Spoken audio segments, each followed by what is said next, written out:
আমাদের বিদ্যুতেরা সবই খারাপ, কিন্তু এরা কিন্তু চেষ্টা করতেছে। তো মুশকিল হচ্ছে যে আমাকে তো বিদ্যুৎ সরবরাহটা বন্ধ রাখতে হবে।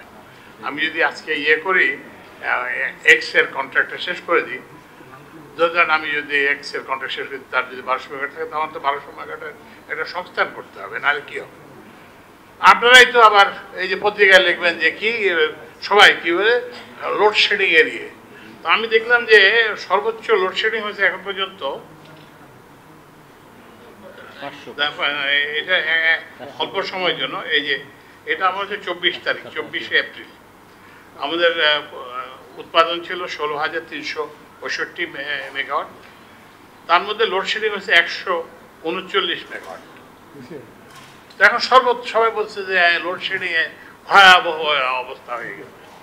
তো একটু করবেন যে মানে বাংলা তো আমাদের মাতৃভাষা, এবং আমরা খুব ফ্লাওয়ারি বলতে পছন্দ করি, পত্রিকার পাঠক হয়তো পছন্দ করবে। যে তো আমি ওই যে সাংবাদিক লেখছে আমাদের কোথায় কোথায় লোডশেডিং আমাকে একটু বলেন, এরপরে আর জবাব নেই।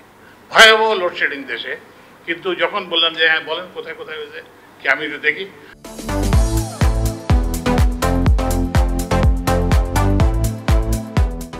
আরেকটা জিনিস যেটা আপনারা জানেন, ইঞ্জিনিয়ার পড়ে তারা জানেন, কিন্তু বাইরের মানুষ যেটা জানে না, সেটা হচ্ছে যে লোডশেডিংটা হচ্ছে যখন আমার জেনারেশন ক্যাপাসিটি নাই, আমার বিদ্যুৎ উৎপাদন নাই, আমি দিতে পারছি না।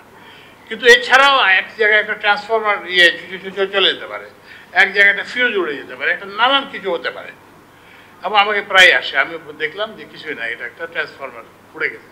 তো এইটার তো একটা রিপেয়ার করতে একটা সময় লাগবে, তো এটা তো না, বুঝছেন না।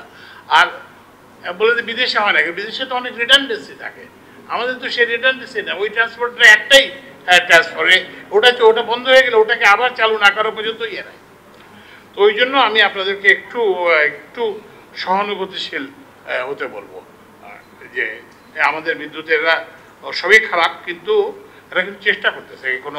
এখনো তো চেষ্টার অভাবে বিদ্যুতের এদেরকে আমি প্রতিদিনই গেলে আপনাকে যেতে চায় না, বলে পোকা দেয়, সার পোকা দেয়, ওর দুজনে কেউ আসতে চায় না, ডাকলে অনেকক্ষণ দেরি করে আসে, বলে খেলে একটা পোকা দেয়। বাট এর একটা খুব একটা ভালো কাজ করে, আজকে সবার সামনে বলি, সেটা হচ্ছে যে একটা ভালো কাজ করতে।